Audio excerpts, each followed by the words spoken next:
I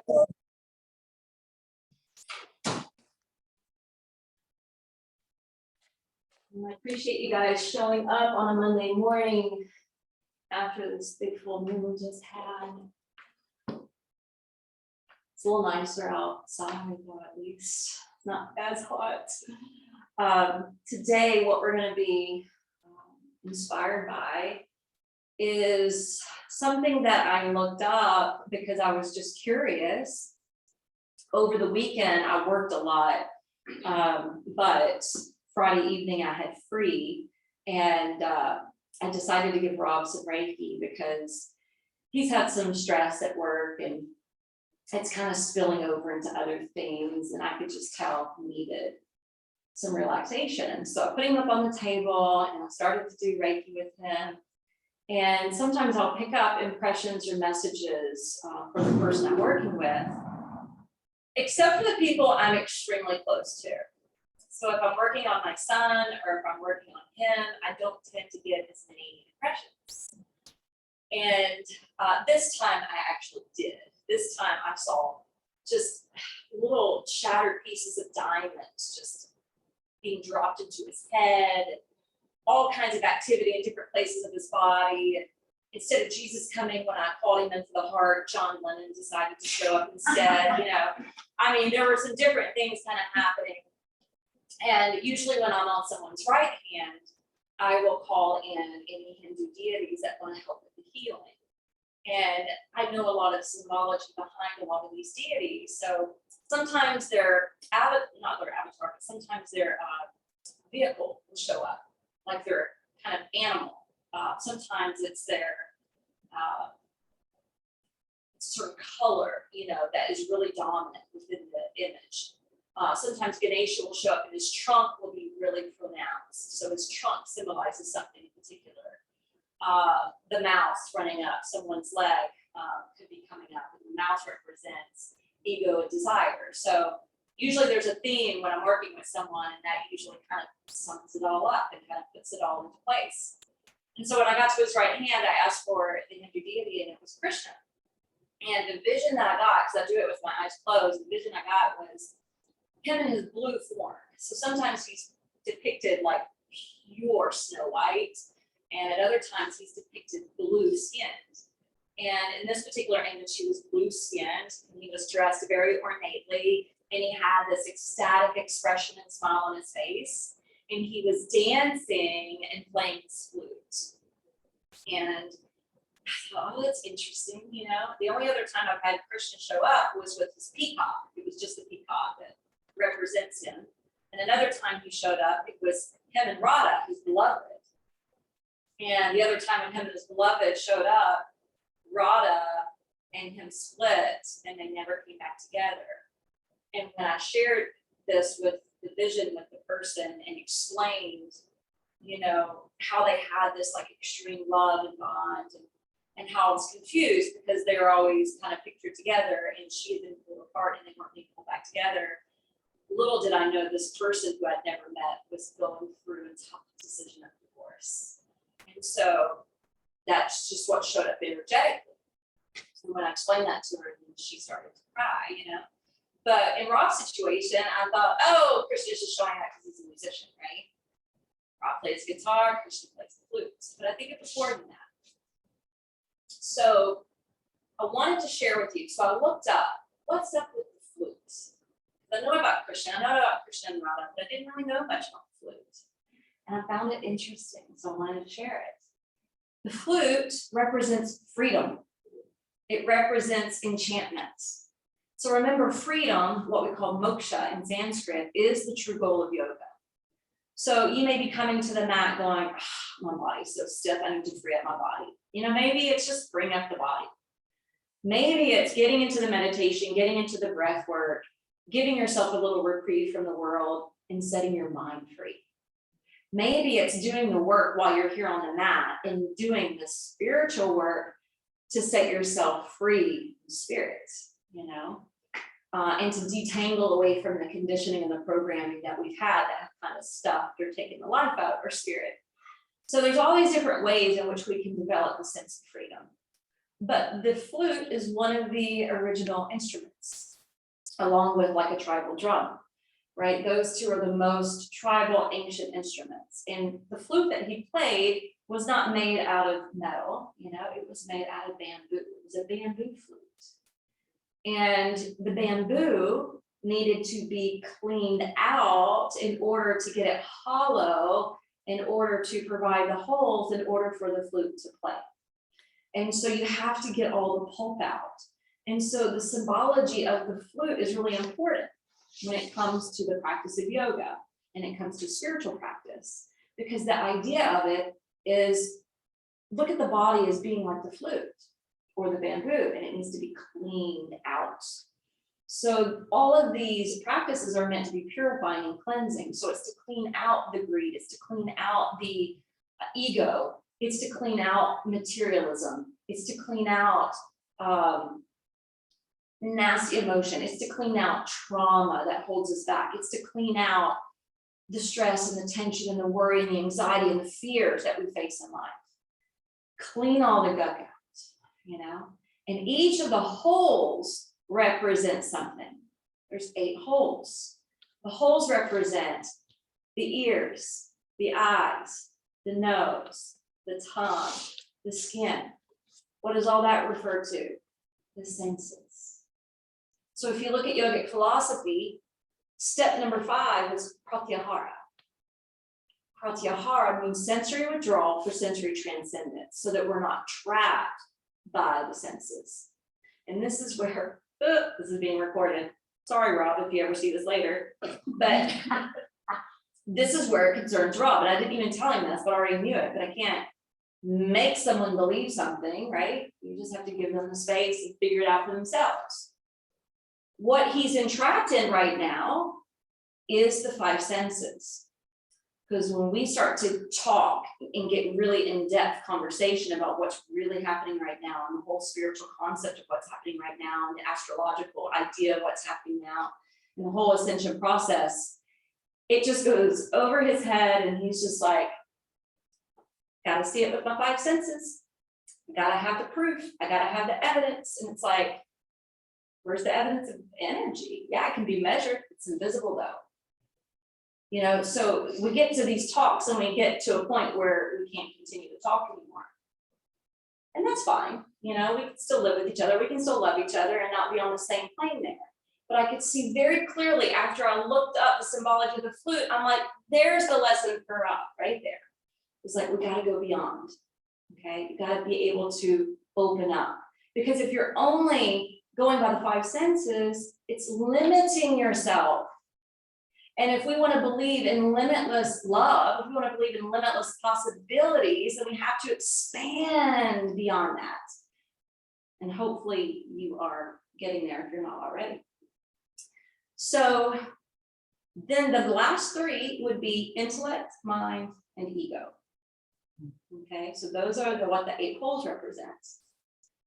And then what is allowing the flute to play? Breath. It's the breath of life that is taken into the flute in order to create the song. And we all have a song to sing, even if we're not singing it with our voice. It's the way we live our life. So with that being said about the flute, the one last thing I'll tell you about the flute, when he would play it, all the animals would congregate around him. And to me, when I read a piece of that story about the flute, it reminded me of St. Francis. St. Francis would go out and worship in the woods. He would go out and minister to the plants, the animals, and they would gravitate to him.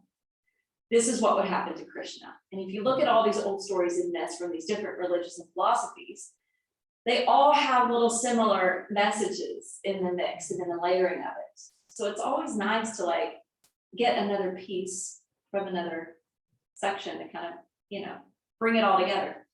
Anyway, so the Gopi girls, which were the milkmaids, they would also hear the sweet tone of the flute. And that's another reason why I think it relates back to Rob, because everybody I've ever met in his profession that knows who he is and knows his playing, they all say the same thing. He has the best tone of any guitarist in town. They always say that to me as a compliment to him. And he does, he has the best tone. And that was what the Gopi girls were drawn to. It was the tone of the flute. It was the perfect tone. And so they would come up and dance and be intoxicated by the music. And you can imagine these intoxicated, beautiful women dancing around Krishna. It could be very temptress because he had his pick of the ladies, but he had his eyes and his love set on one woman, and it was Radha. And Radha didn't necessarily get jealous at all the girls coming around, but Radha got jealous of the flute. And Radha went to him one day and said, Krishna, I want you to love me as much as you love your flute. And I could kind of relate to the story because literally from the time Ra gets up and throughout his day until the evening, the guitar is in his hands. And sometimes in the evening before he goes to bed, the guitar is in his hands. I don't get jealous of that. I see it as an extension of who he is. But his ex-wife got extremely jealous of the guitar and would always complain about him playing the guitar. But that's who he is. She didn't get jealous about the girl. She got jealous of the flute. And she was like, why can't you give me as much attention as you do your flute? And he said, but the flute was the first thing that touched my lips. It touched my lips before you. And what was the second message of that? I lost it. It was the lips. Oh, I know what it was. And he said, it helped me to get rid of my ego. Because if a musician, and I hear Rob say this, sometimes a musician will pick up an instrument and something will come through them and through the instrument. And they're not intellectually thinking about it. They're not intellectually putting the notes together. They just start to play and it just strings. It's spirit moving through them. It's spirit, just divine inspiration that comes through. And so that's what he more or less was saying about the flute. He was like, I got rid of my ego through the flute. Right? The spirit just flows, and that's where the music comes from. And he said, if you let go of your ego and surrender to our love, you will see that there's no separation, and I love you equally as the flute. I thought that was beautiful. So think about maybe some jealousies that you may have. Do you really need to be jealous over it? Or can you see it from a different perspective? Can you see how this practice is cleansing, and can you see how the ego often gets in the way of our relationships or in our operations and day-to-day activity? And can you use this practice to cleanse? So that's what we're going to do. And in the end, this is National Relaxation Day. I did not know that until this morning, so I'm going to give you a little yoga nidra at the end. For now, we are going to take this strap around our body. We're going to lower to our backs. And we're going to fly the foot into the strap, and then you can determine from here, do I need to loosen or tighten the belt?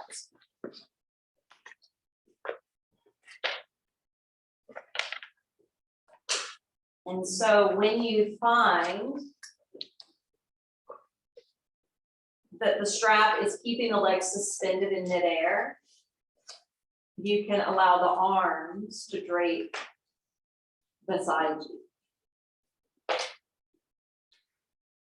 This is a restorative way to do Padangusthasana A. So the left leg can be bent or straight. If it's straight, you don't have to engage the foot or muscles. Just be more relaxed.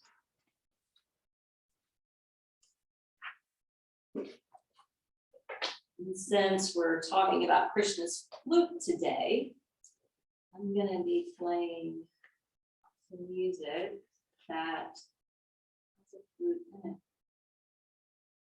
For now, just go ahead and close your eyes.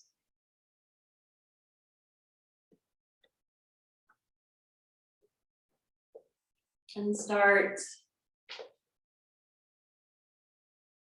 controlling your breath.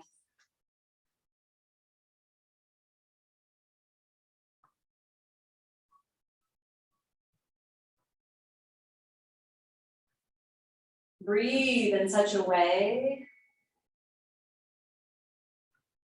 that you're inviting new, vital, life force energy in.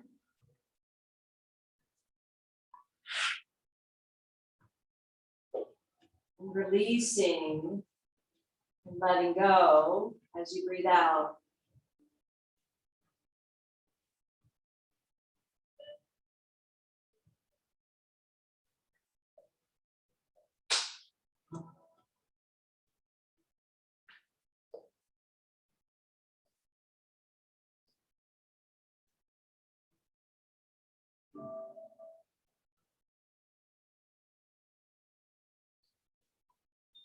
And appreciate the fact that we have 2 legs and 2 feet that allow us to walk, to run, to dance.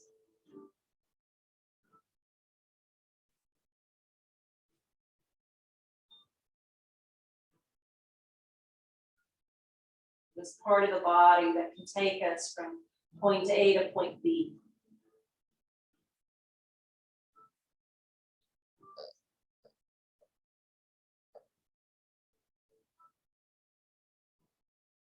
And now begin to slide the foot over to the right. You're not going to go very far. Press the foot into the strap and make sure that your pelvis doesn't tip or turn. If you start to feel yourself rolling over towards your right side, you're going too far. Now this is a different set of muscle groups. So we are still working the back of the leg, but now we're also working the inseam of the leg. So if you need to tighten or loosen the strap, do so.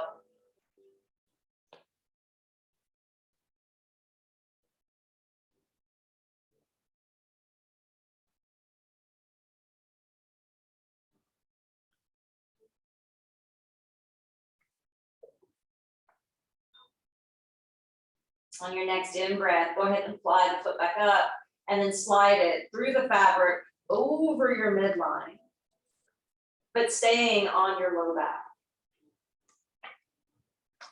Now stretching the out seam of the leg, and feel free to push the foot more into the fabric. If that's too much sensation, then back off. If it makes you hold your breath, back off.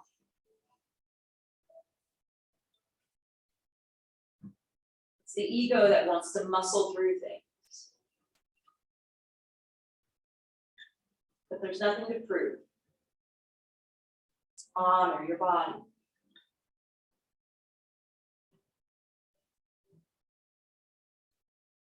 On your next inhale, sew the leg back up overhead. And then bend the knee, remove the strap, let the strap drape over your self, and lace your hands around the top of the right knee and just gently hug it in.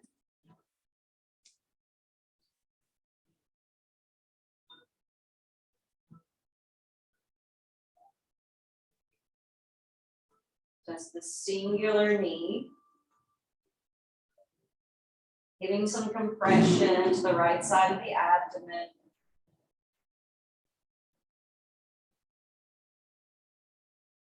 Pulling in this side first helps to work the base and colon and honors the flow of digestion. Now let's release the right leg. Let's pull the left knee in and we'll take the foot up into the strap.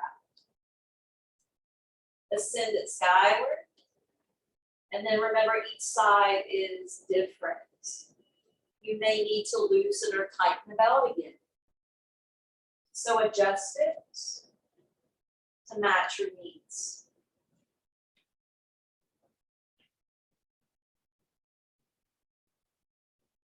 If you have the strap of the ball of the foot, it'll keep the natural flexion through the ankle.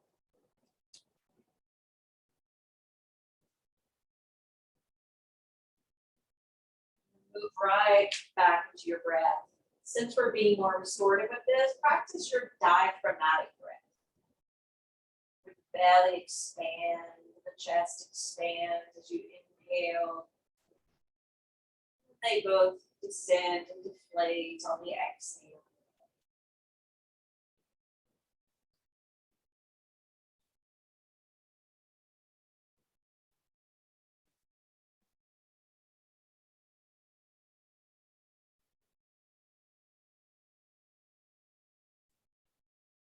Checking in with your low back, checking in with the iliopsoas.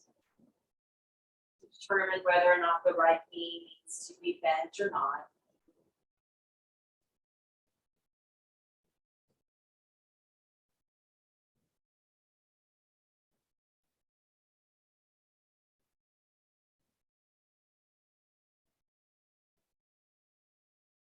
Trying to loosen up these strings and muscles so they're not as tightly bound.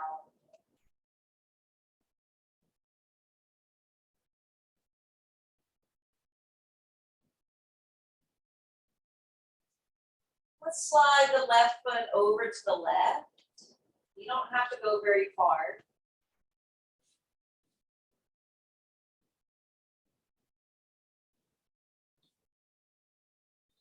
Adjusting the strap if need be.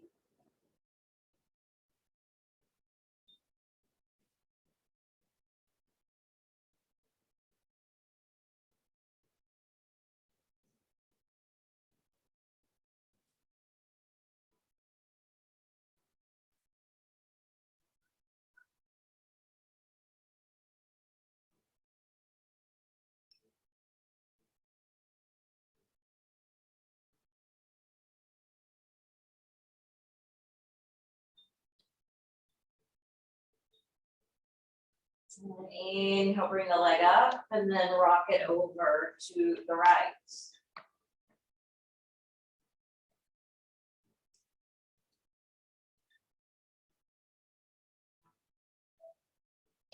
Hands are freed up.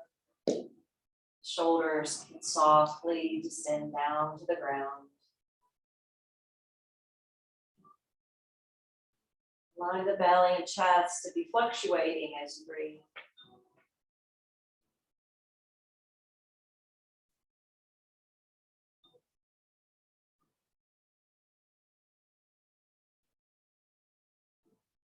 Inhale, send that leg back overhead. Let's hold the strap and then let it go.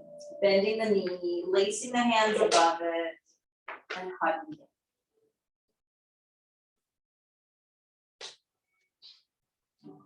Now giving a little compression to the left side of the belly, working the descending colon.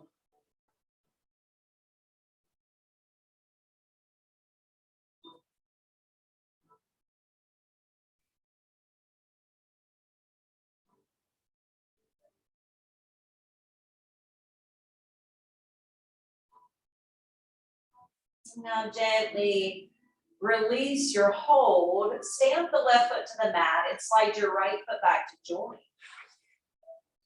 Don't worry about the strap, just let it be. Bring your arms down beside your body and then slowly begin to inhale, roll the pelvis forward like you're trying to send your hip bones towards your thighs so the low back lifts and sways. And as you exhale, push down into the feet. Feel the tailbone slightly tug and the belly zip in. And then you're just going to do these miniature cat cows back and forth as you breathe.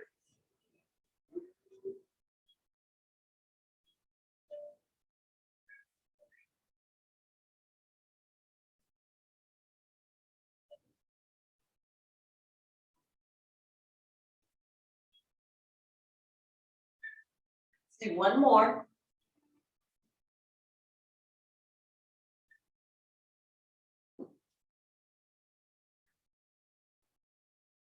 And then once you complete that sequence, you can roll over to one side of your body and slowly begin to sit up. Once you sit up, you can take the strap away. We're going to sit up. We're still going to hold the strap.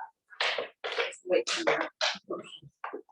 Hold it at least shoulder distance apart and lift the arms straight up overhead. Pause here with your arms up.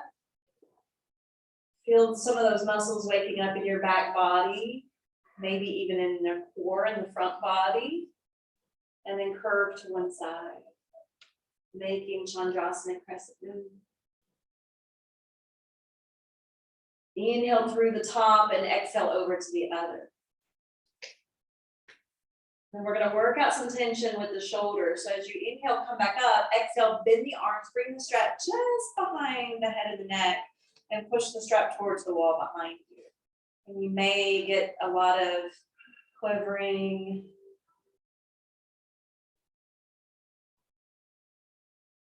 And then inhale, reach the arms up overhead and then exhale, bring the arms down. You got to transfer to hand and knees.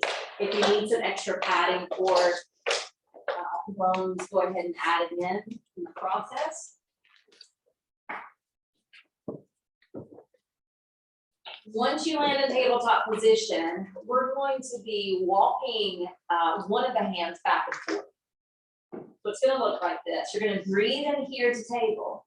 But as you exhale, the left arm's gonna stretch out, the right arm's gonna bend, and you're just gonna drip down. The inhale, you're lifting back up, sliding your left hand back to table. And then on the exhale, right arm stretches out and you dive down. Inhale, return to table. Exhale, left arm out. Inhale, table. Exhale, right arm out. Inhale, table. Exhale, left arm out and slowly descend. Inhale, pick yourself up. Last one, exhale, right arm out and drip down. Half Anahatasana. Inhale, table. Exhale, sit back towards your heels like child's. Except your arms are going to slide off to the right side of the mat. And you're going to lower into side child's position. Begin to open up the left side body. We did that sitting in Chandrasana. But notice you may feel it in a different area here. These poses can change up when we're in a different relationship with gravity.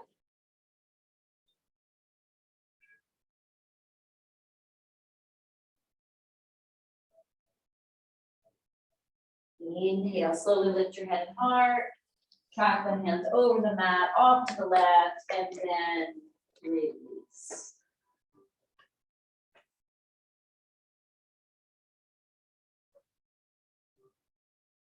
Breathe.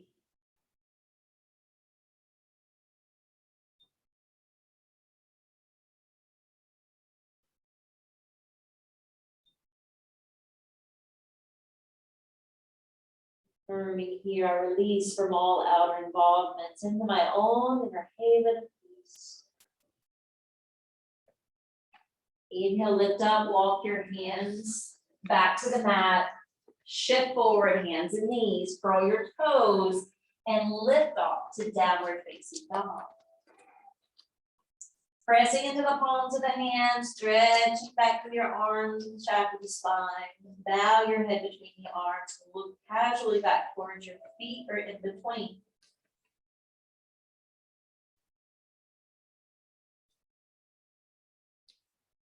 On your next in-breath, travel the feet forward towards the top of the mat.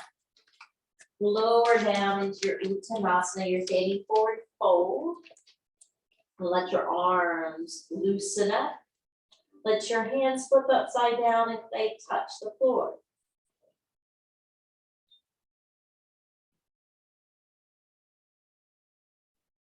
We're going to do some half circle namaskara. So as you inhale, press through the feet, circle the arms up.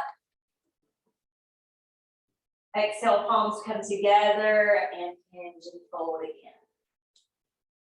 Separate the hands as you bow the head. Inhale, lift halfway up. Your hands can slide up your leg bones. From Ardha Uttanasana, gently release. Inhale, coming back to the top. Exhale, hands to heart and humbly bow. We're going to keep it rolling. Inhale, halfway up or arch up. Yogi's choice. Exhale, release. Inhale to Urdhva Hastasana. Exhale, hands to the center and fold again. In and halfway up. Out and down. Inhale to the top. Exhale, forward fold. This time remain. Affirming as you're here, nothing and no one on this earth can hold me down or back. See, in that story, Radha's jealousy was holding her back from really basking in the love that they shared. Inhale, sit back plank. Exhale to knees. Keep your toes curled. Press back to neck up. Very similar to extended child's pose. Inhale, rock forward. Lift the knees, plank. Exhale, down to the knees and press back. Inhale, come forward, uplift plank. Exhale to knees and press back away from your fingertips. Just one more. Inhale, forward and up to plank. Exhale, down to the knees and press back. But this time when we press back, I want you to land on your elbows and glue the palms together and bow your head in between the arms. You may or may not be able to tap the forehead to the floor. Don't worry about that.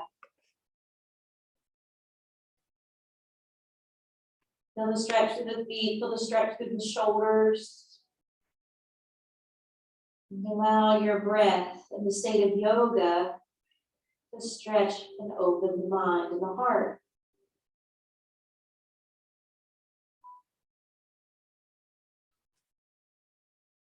Inhale, slowly lift the head. Stack back onto your palms. Rock forward with your hips and slowly begin to lower down to the belly. And when you come down to the belly, stretch your leg bones back. Slip your hands up underneath the head of the shoulder bones. Keep your glutes really strong and inhale, hover your hands as you look to baby cobra. Exhale, lower back in. Inhale, keep your legs fired up. Slowly rise, baby cobra. And then exhale back down towards the face. 3 more. Coming up on the in breath and letting the upper body go on the out breath. 2 more.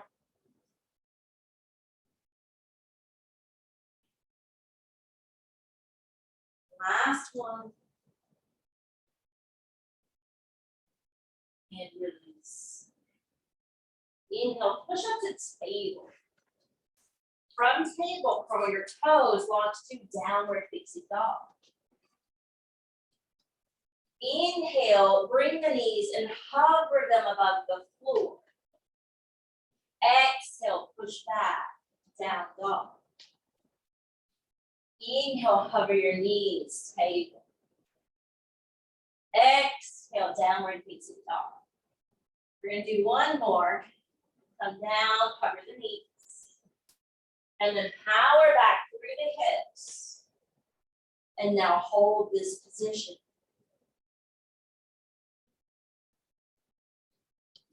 Deep breathing.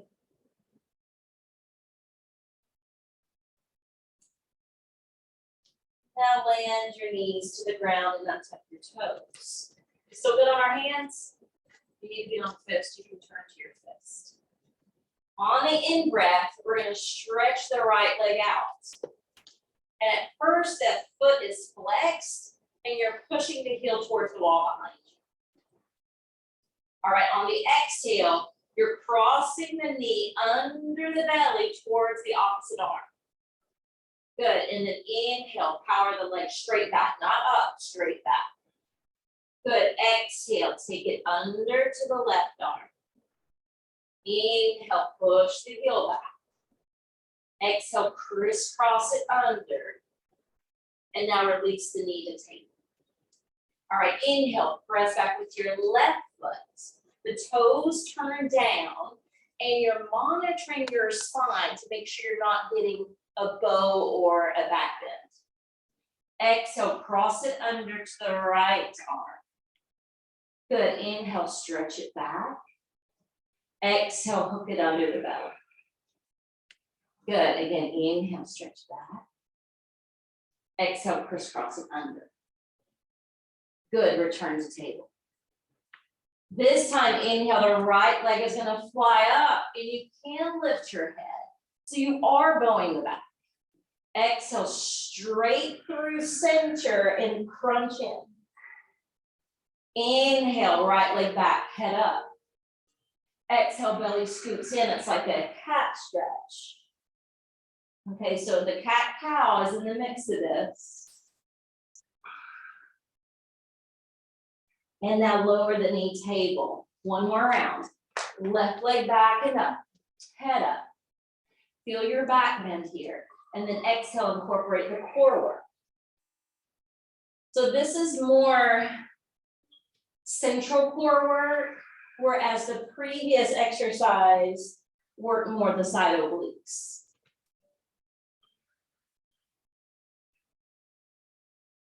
Last one.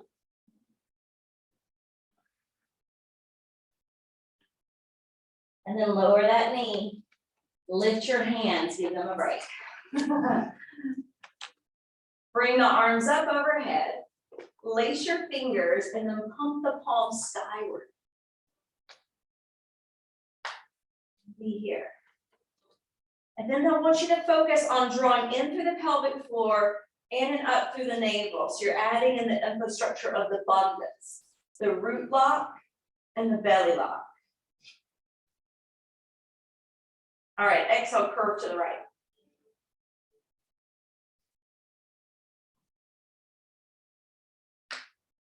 Inhale, let's come back through center, exhaling left.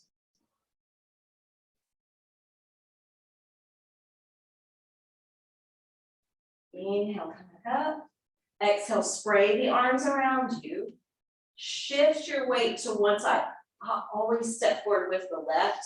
So I'm going to try and step forward with the right this time, just to change it up. You can do whatever you want. And then lean into it, and that'll help you come to stand, hopefully. All right, and then we'll come to the top of the mat. All right, spread out your toes. Ground your feet. Draw up through the pelvic floor, up to the navel center. Bring the palms together to prayer position at the heart. Gaze straight ahead with your eyes. Take one more deep breath. And then I want those people on this half of the room to face the center of the room, and you guys on this back half are going to face the center of the room. So step off, separate your legs wide, and you will not be nearing each other.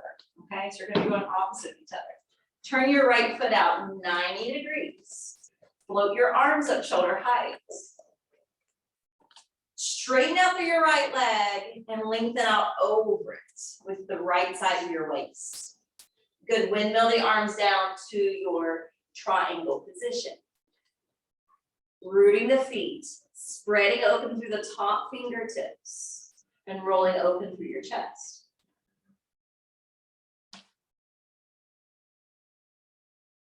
So if you read the stories of Krishna playing his flute, they say that everyone that heard it was filled with rapturous joy. And in this pose, we use an affirmation, energy and joy flow down to me. I want you to change it today. Energy and rapturous joy flow down to me. Wouldn't that be nice? My sister's children are all grown. And they've never asked her if Santa was real. And she said, if they ever ask, I'm going to tell them, you have to believe to receive. Right, think about that concept. You have to believe to receive. So believe that statement now, instead of just being wishful thinking. Energy and rapturous joy flow down to me. Now take that top arm, reach it across your ear. That's going to create more depth in that side bend. And then inhale, we're going to bring it up. Lower the left arm, uplift your right arm. Maybe look up if it doesn't strain your neck or eyes.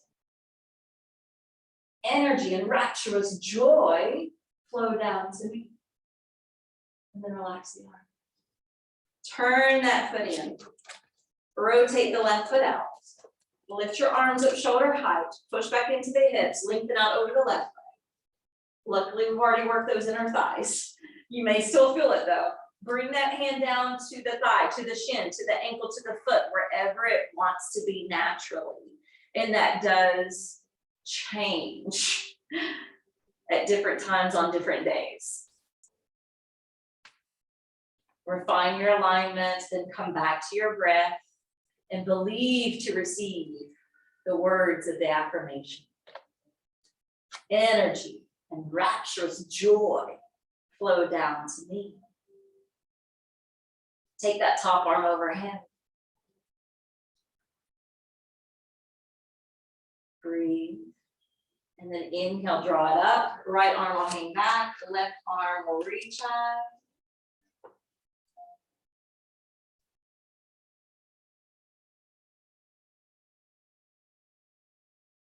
And gently release. Turn your left foot in. Hands to the hips or waist. Shoulders draw back. And we're folding. So if you really want to grip your feet to the mat, stay strong through your legs, you don't even have to lower the hands. But you may enjoy just feeling the hands down and bringing in a little bit more relaxation in the midst of the effort.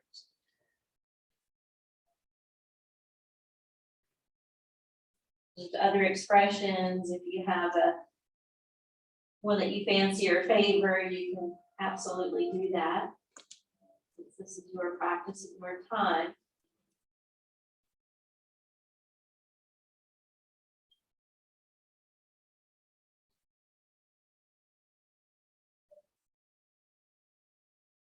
Suppose be calming and cooling to your mind and nervous system.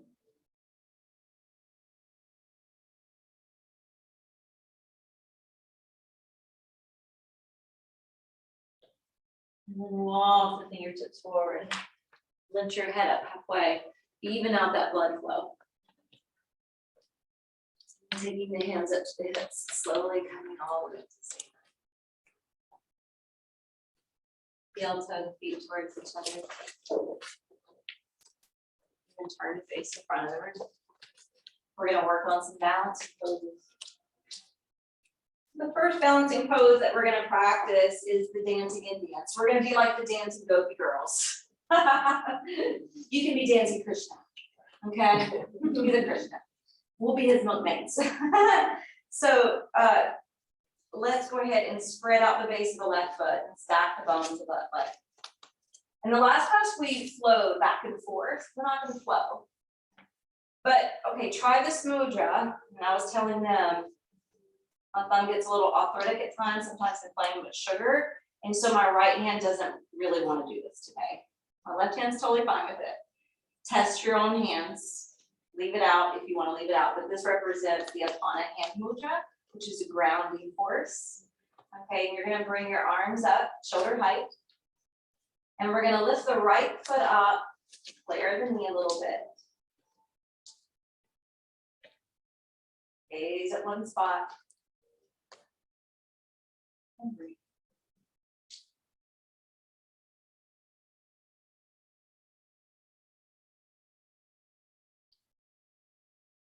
Good, gently come down. All right, so we are going to flow, but we're not going to tip up and down. What we're going to do instead is we're going to come back to that pose that we were just doing. Let me turn this way so it'll look different from the back side. And then we'll eventually step over and we'll bring the hands over. And this is the pose for Krishna playing his flute. Okay, so let's stay on that same side. Left leg stacked, arms or mudra, and lifting the right foot up.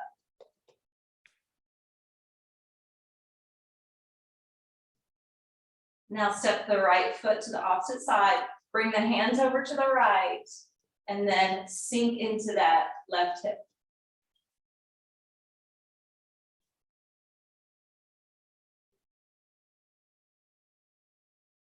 Launch your arms, come back up, and then we'll go to the other side. Mudra in the hands if that's available. Stacking and standing on the right leg. Left foot lifted, flex.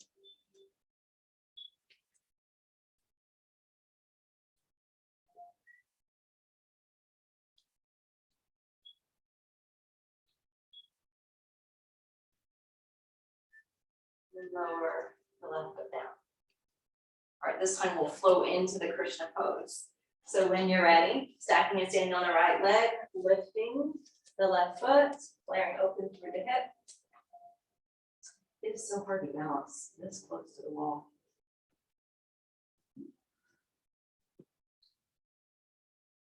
And now step the foot over, hands to the left, hips to the right. If you're becoming a part of this myth, you're becoming part of the story. You're one of the characters in the story. And then gently release. All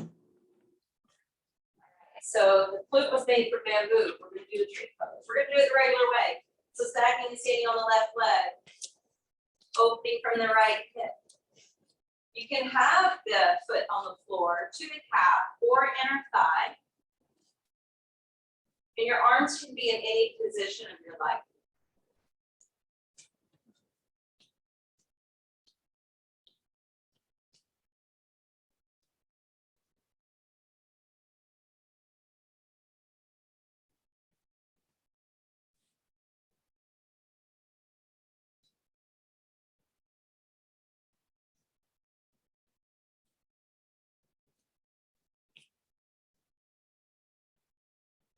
Nice job. And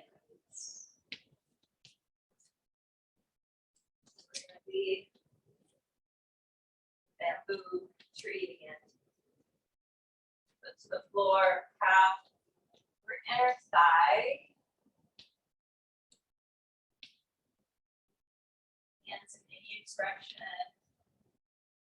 Focus eye, focus mind.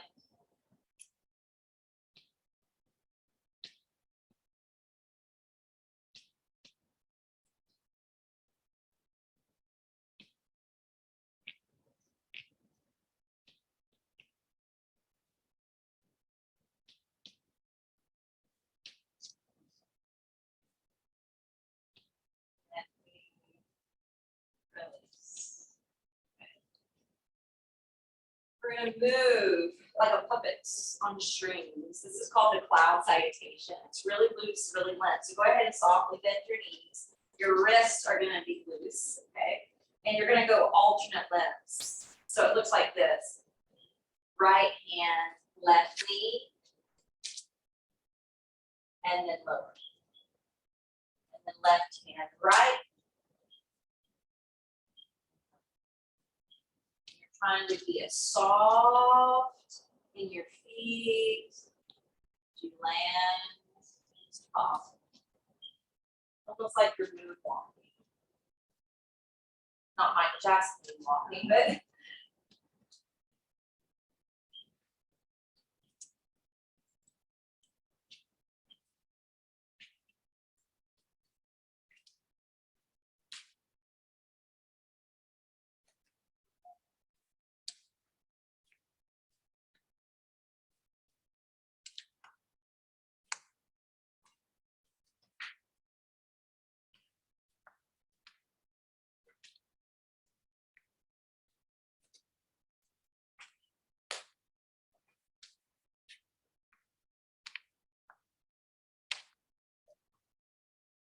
we'll bend with the next side.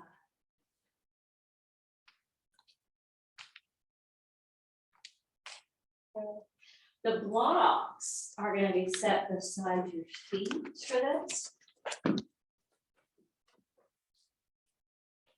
And you're going to keep your heels on the floor, bend the knees, lift your arms up like you're doing chair.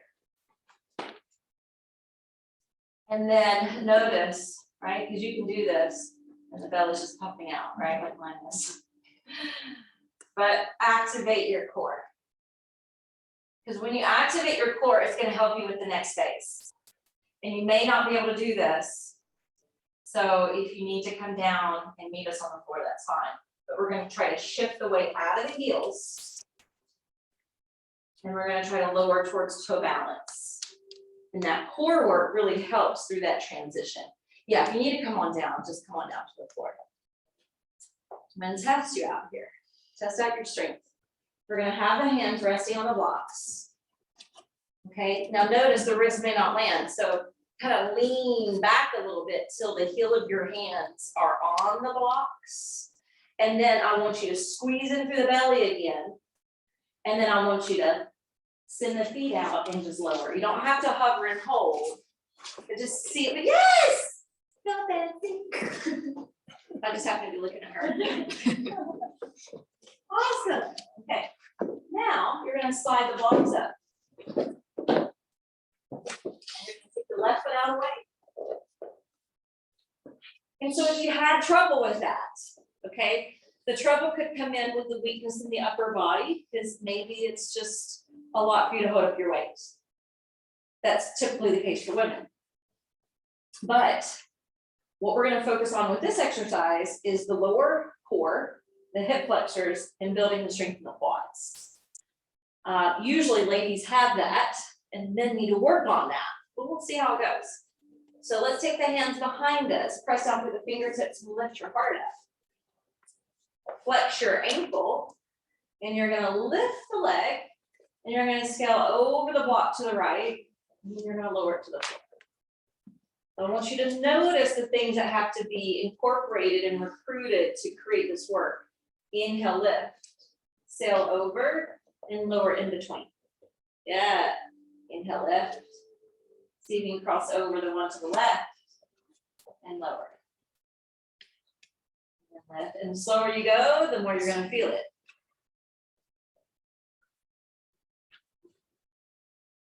If you feel weaker and need to go faster, that's okay.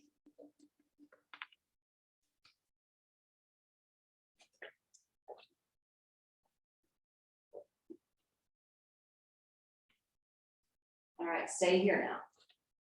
Inhale, lift the arms up. Exhale, core down. And let your hands bring the blocks to you, or maybe your hands naturally land on the blocks where they just were. Keep the toes flying up, the thigh pushing down, and your heart shining out towards the toes.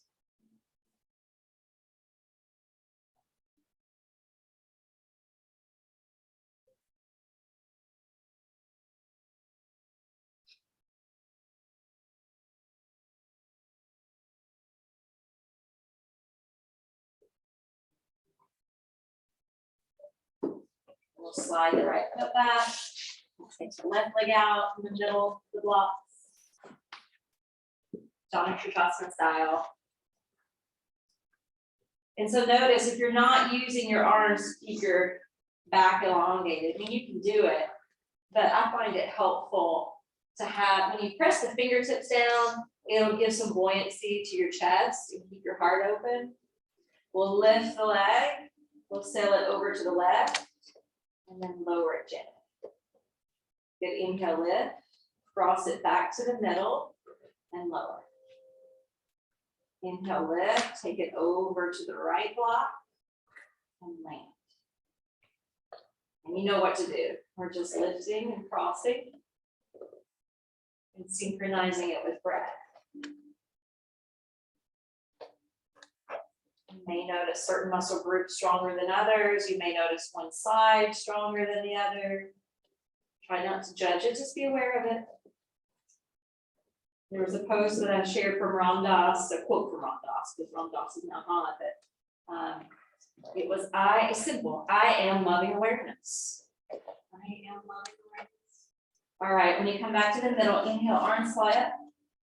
Exhale, the blocks can come to you, or you can land on them. Keep the toes lifted, keep the belly kind of swirling over towards the straight leg. I'm gonna take you guys a little bit over, I'm sorry.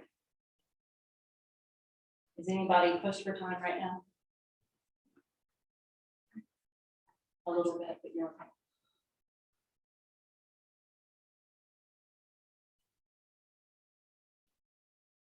Inhale, come up. We're gonna rotor our back to a quick twist that will activate all the 7 chakras. I would just hug the knees in and maybe let them roll to the left.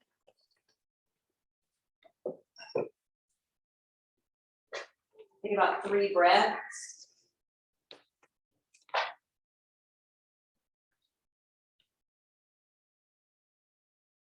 And then inhale, knees roll through center. Exhale, let them land off to the right.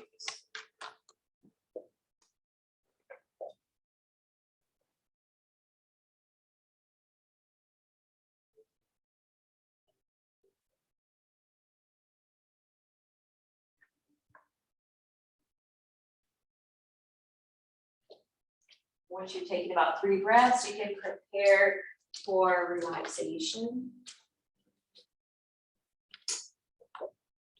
And so if you wanted, you know, the bolster under your back, or if you want it under your legs. Maybe you don't want any props and you just want to lay out on your back in corpse pose. If you're at a wall, you may want legs up the wall. I'll let you determine what's best.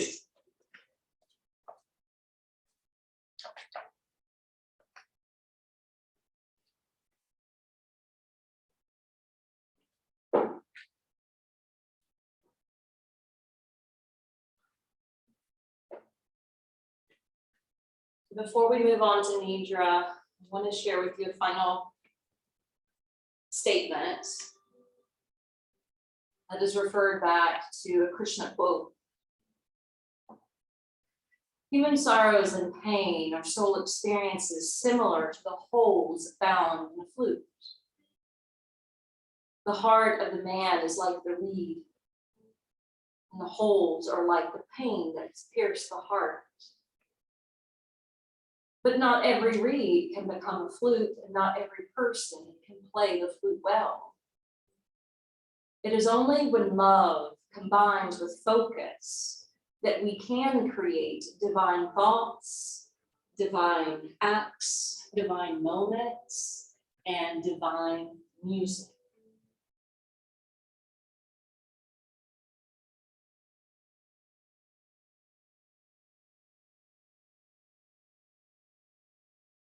So I want your sankalpa, your affirmative statement today, to be I am divine love.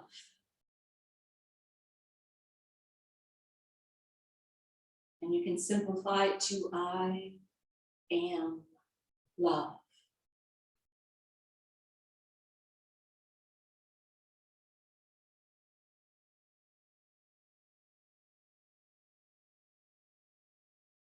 We're just going to take a tour of the body. And when I mention a part of the body, all I need you to do is mindfully soften and relax that area.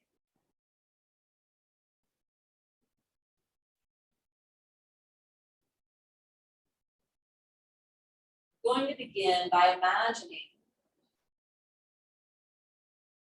a light shimmering at the third eye, the center of your brow.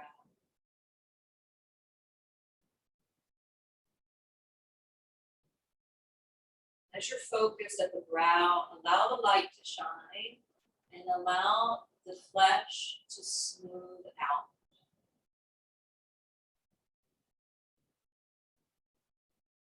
So there's no expression. Your face is neutral. Bring that neutrality down and surround your eyes and in between the eyes. Bring the softness into your cheeks, down into your mouth and jaw.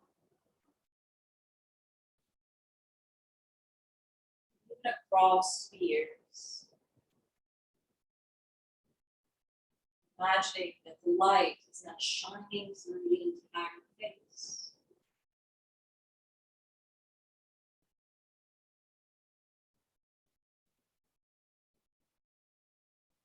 Bring the light on down through the throat, onward into the heart center. Let that light, relaxation, now spread across your chest. Let it spread across your collarbones. Seeping into the shoulders. Sending that relaxation and glow down through each arm, each hand, each finger.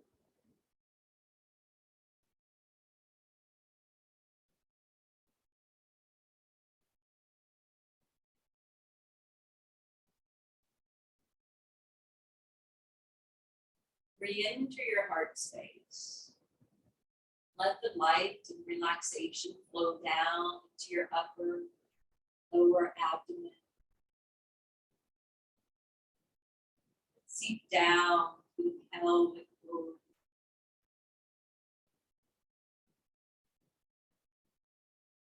Allow the relaxation and the light to flow down through each leg,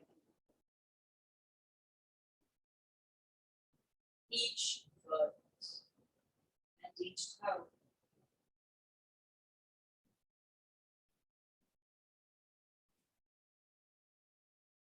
Now that you've lit up the front side of the body, bring our awareness, light up the back side of the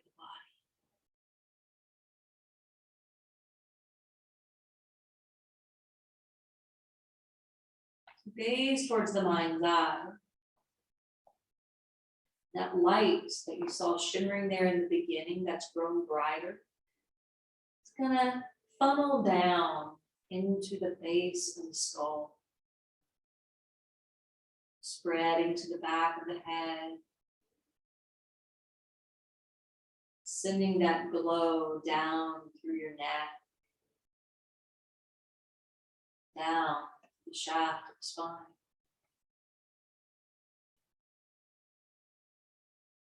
Once your spine is glowing, allow the relaxation and the light to spread out and radiate across your back.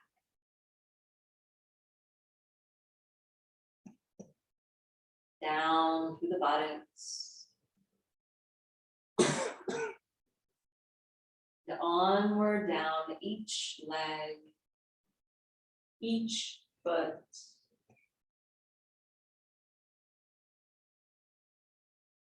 So that now the whole back body is lit up.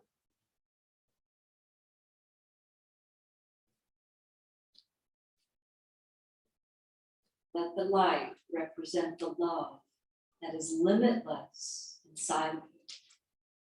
Affirming, I am love.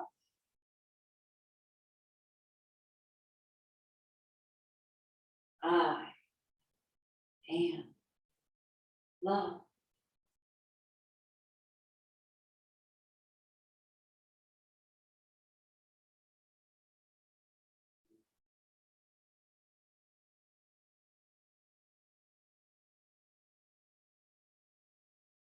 Now let the bones get heavy. Feel as though you're molding into the mat. Sinking into the floor below. Until the point where the body gets so heavy and you surrender with totality to the point where your body starts to feel weightless.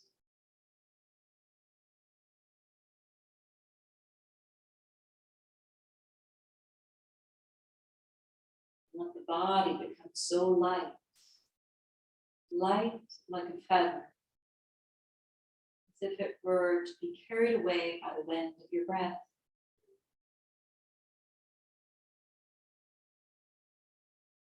Affirming again, I am love.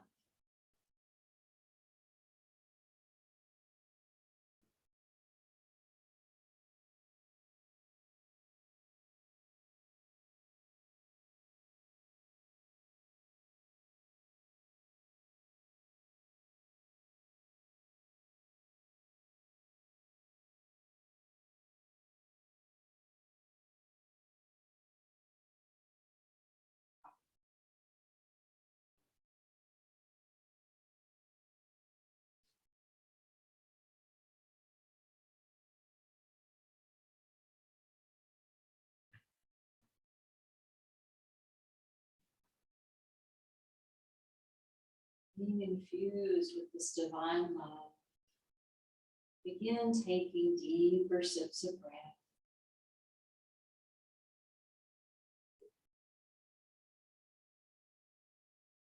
We're activating your hands and feet.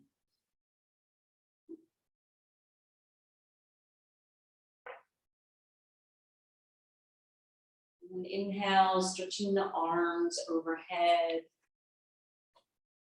Exhale, pulling both knees in towards your chest. Shifting your weight or rocking side to side. Landing to one. Coming up for a seat.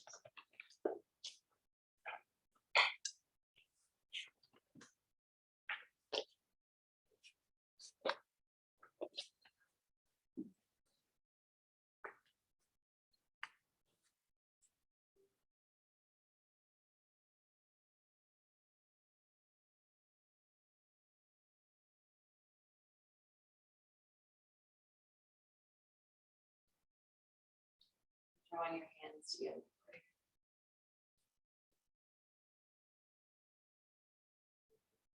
Shanti, shanti, shanti. And we all walk away from this practice being more free and at peace in our bodies, hearts, minds. May we realize the importance of these old stories, the lessons that we can learn from. Thank you for being present today, and bringing some of this story to life. The light and the love that I hold within myself, I honor, respect, and bow to what you hold within yourself. Namaste.